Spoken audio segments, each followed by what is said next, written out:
그러면서 이제 여기서는 믿음의 기도에 대해서 마지막에 좀 더 알려주십니다. 그래서 하나님의 응답을 받아야 되고 응답받는 핵심은 믿음인데 믿음의 기도는 도대체 어떤 것인가? 그거에 대한 설명이 마지막에 나와 있어서 그 부분 조금만 더 살펴보겠습니다. 5번입니다. 믿음의 기도. 기도에 꼭 필요한 것은 믿음입니다. 이게 표현을 이렇게 해서 그렇지 사실은 믿음이 기도에만 필요한 건 아니죠. 구원, 신앙생활 모두에서 기본이 믿음이죠. 그런데 기도에 대해서만 생각할 때 기도에는 그럼 어떤 믿음이 필요할까? 그러니까 믿음은 근본적으로 의지하는 거잖아요. 그래서 기도할 때는 하나님을 의지하는 믿음이 물론 필요해요. 그러나 거기에 덧붙여서 의지만 하는 것이 아니라 하나님을 진짜 신뢰하기 때문에 응답의 확신을 가지는 것도 기도에 필요한 믿음입니다. 해주시든 안 해주시든 아무런 상관없이 의지하고 있는 것 자체가 믿음이에요.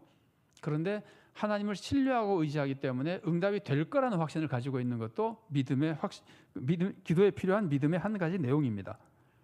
그래서 하나님을 의지하고 있고 응답의 확신이 생기면 훨씬 더 순종을 잘합니다. 확신이 생기니까. 예를 들어서 구하는 자에게 주실 것이다. 하나님이 내가 기도하면 주신다는 확신이 있으면은 사람이 훨씬 더 너그러워집니다. 하나님 뜻대로 살기가 좋아집니다. 하나님이 나에게는 주실 거니까. 하나님의 나라와 의를 구하면은 모든 것을 더 주신다는 것을 내가 정말 확신하면은 죄를 쉽게 이겨낼 수 있습니다. 이거 내가 하나님 뜻대로 살다가 손해 봐도 하나님이 다 채워 주시니까 이런 믿음 때문에. 그래서 믿음, 하나님을 의지하고 하나님의 응답에 확신이 있으면 산 믿음이 되고 하나님이 기뻐하신 삶을 살아가게 됩니다. 그러면 이제 기도가 더 잘 응답이 되는 거죠. 하나님의 뜻대로 살아가니까. 그래서 그런 데다가 이거 참 설명을 제가 쉽게 잘 못해서 죄송합니다.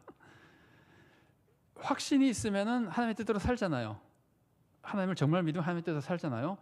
하나님 뜻대로 사니까 기도가 잘 응답이 되죠. 그죠? 또 하나는 올바른 믿음이 있으면은 기도 내용 자체가 올바르게 되는 거예요. 그러니까 두 가지 특징을 가지고 있죠. 올바른 믿음은 올바른 삶으로 인도하기 때문에 기도가 응답이 되고, 두 번째는 올바른 믿음은 이 믿음에서는 나쁜 기도를 드릴 수가 없어요. 항상 하나님의 뜻에 맞는 기도를 드리게 되니까 당연히 응답이 되죠. 그래서 올바른 믿음이 기도 응답의 길이라고 볼 수 있습니다. 근데 오늘 본문에서는 이렇게 좀 올바른 믿음에 아주 여러 가지 설명을 하지 않고 오늘 본문에서 특별히 올바른 믿음에서 강조하는 것은 아주 기본 한 가지입니다. 그 기본 한 가지가 뭐냐면은 의심하지 말라는 거예요. 하나님의 나라를 먼저 구하는 믿음, 이렇게 좀 고상하다 그럴까? 성화된 믿음이라든가 여기까지 가지 않고 오늘 본문에서는요, 의심만 하지 말라는 거예요. 아주 믿음의 기초. 성숙한 믿음이 아니어도 정말 나라와 민족을 위한 기도, 다른 사람을 위한 기도 이런 거 아니어도 일단 의심하지 않는 것. 내 기도가 유치하다 하더라도 기도의 자세가 의심하지 않는 믿음의 기도. 그래서 의심하지 않는 것을 오늘 본문에서 특별히 강조하고 있습니다. 그래서 제가 그렇게 표현한 겁니다. 성숙한 믿음이 아니어도 기본적인 믿음, 확신, 의심 없는 것, 이런 것들이 응답의 길이다, 이렇게 가르쳐줬고, 그 다음에 그 아래 나온 걸 조금만 정리해 보겠습니다. 의심한다고 하는 것은요, 두 마음을 품은 자라는 거예요. 이 두 마음을 품었다고 하는 것은 하나님이 주실 것이라는 생각도 있고 안 주실 것이라는 생각도, 이 두 가지 사이에서 왔다 갔다 하는 것이 의심이에요. 하나님이 절대로 안 주실 것이다, 이거 의심 아니에요. 확신이에요. 하나님이 절대로 안 주실 것이라고 믿는 것은 확신이에요. 하나님이 주실 것이라고 믿는 것도 확신이에요. 그런데 주실 것 같기도 하고 안 주실 것 같기도 하고, 이게 의심이에요. 그래서 오늘 보면은 그러지 말라는 거예요. 절대로 안 주실 것이라고 생각하는 사람은 아예 기도를 안 하죠. 화끈한 사람이죠. 신자는 아니지만. 그러나 이제 신자의 문제는 주실까 안 주실까 하고 사이에서 마음을 정하지 못하고 왔다 갔다 하는 이것이 의심하는 모습인데, 그러면 안 된다는 겁니다. 이렇게 의심하면은 어떻게 하게 되냐면은 하나님을 떠나서 다른 방법을 찾게 됩니다. 하나님이 주신다는 확신이 있으면 분명히 하나님을 의지할 텐데, 줄 것 같기도 하고 안 줄 것 같기도 하고 그러면은 안전하게 하기 위해서 다른 길을 찾아가는 겁니다. 다른 인간을 찾아가든 우상을 찾아가든. 그래서 이제 믿음이 사라져 버리고 응답이 다 무너져 버리는 겁니다. 그래서 이런 사람에 대해서 본문이 어떻게 설명하냐면은 바람에 밀려 요동하는 바다 물결 같다, 이렇게 이제 설명하는데, 이 정함이 없는 사람, 확고하게 하나님의 뜻을 따르지 않는 의심하는 사람의 믿음입니다. 그런데 바람에 밀려 요동하는 바다 물결 같다고 하는 거를 제가 다른 예로 설명해 보자면요. 여러분 혹시 신앙 에세이 들은 것 중에 빙산의 길이라는 생각나십니까? 빙산과 나무 토막을 비교한 말씀을 제가 소개해 드렸었는데 그게 이런 내용이에요. 그 빙산이 이렇게 저기 얼음덩어리에서 떨어져 나가잖아요. 떨어져 나가면서 이게 이제 흐르는 거거든요. 그런데 빙산을 연구하던 사람들이 빙산이 조류를 안 따라가는 빙산이 있대요. 바다가 이렇게 흘러가면은 바다도 조류가 있는 건 아시죠? 흘러가면 빙산이 이거 따라가야 될 거 아니에요. 근데 막 다른 방향으로 막 가는 거예요. 그래서 연구했더니 그 결과가 뭔지 기억나십니까? 바닷속에는 다른 조류가 있다는 거예요. 심해에. 그러니까 이 빙산은 무게가 아래 깔려 있기 때문에 위에 있는 조류와 다른 아래 조류를 따라간다는 거예요. 그러니까 빙산은 바다 물결에 흔들리지 않는 거죠. 자기 중심이 얹혀 있는 그 조류를 따라가니까. 근데 바다 위에 뜬 나무 토막, 그래서 제가 나무 토막이라는 비유. 나무 토막은 항상 위에 있는 거기만 따라다니죠. 심지어 바람에도 막 날려다니죠. 그래서 진짜 믿음을 가진 사람은 중심이 하나님 뜻에 있고 하나님 말씀에 있고 하나님 말씀만 쭉 따라가는데 거기에 얹혀 있지 않은 사람은 세상 물결, 세상 조류 그런 말 많이 하잖아요. 세상 풍조 여기에 쉽게 요동하잖아요. 이게 믿음이 없는 사람이라는 거예요.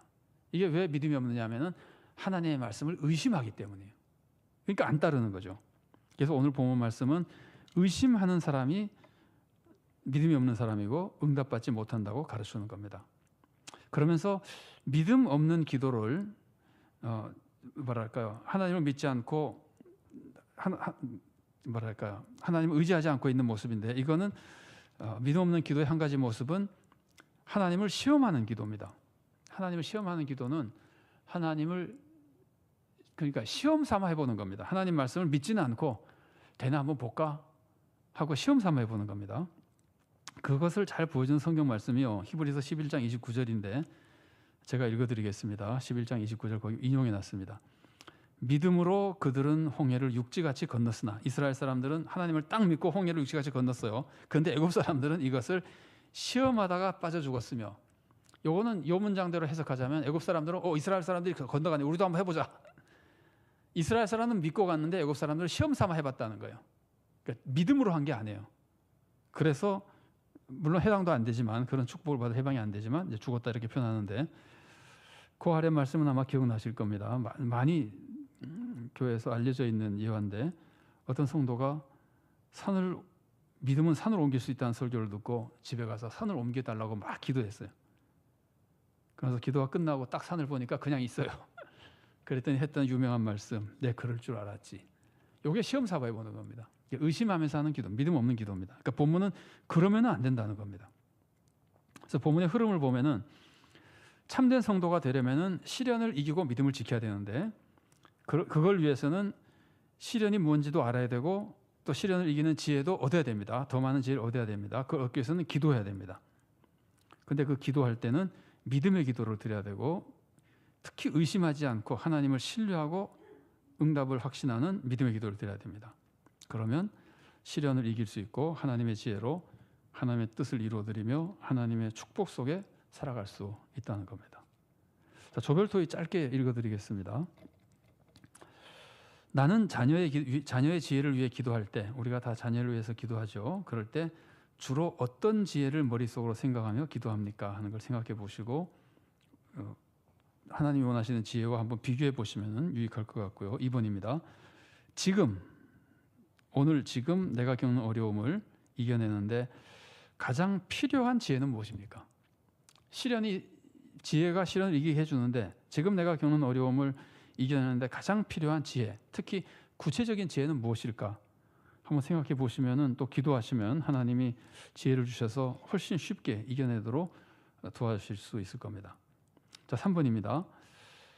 나의 간절한 기도 제목을 말씀해 주시고 그 기도를 드릴 때 내가 의심하지는 않는지, 무엇을 의심하는지, 하나님이 좋은 것을 주실 것이라고는 믿는데 이 기도는 응답이 안 될 것이라고 생각할 수도 있습니다. 뭐 이런 거 해주긴 하겠어. 어쨌든 잘 되게 해주시겠지. 이런 정도로 생각할 수 있습니다. 그러니까 내가 어느 정도를 믿고 어느 정도를 의심하고 있는지를 한번 생각해 보시면 유익할 것 같고요. 내 기도가 응답되려면 내가 하는 여러 가지 기도 제목 중에 그 기도 제목들이 응답되려면 각각 어떤 준비가 필요할까? 내가 교회에서, 직장에서, 가정에서 어떤 기도를 하고 있을 때 하나님이 나에게 어떤 준비를 원하실까? 기도 응답을 위해서 내가 준비해야 될 것이 무엇인지를 한번 생각해 보시면 신앙생활에 크게 유익하리라고 생각됩니다.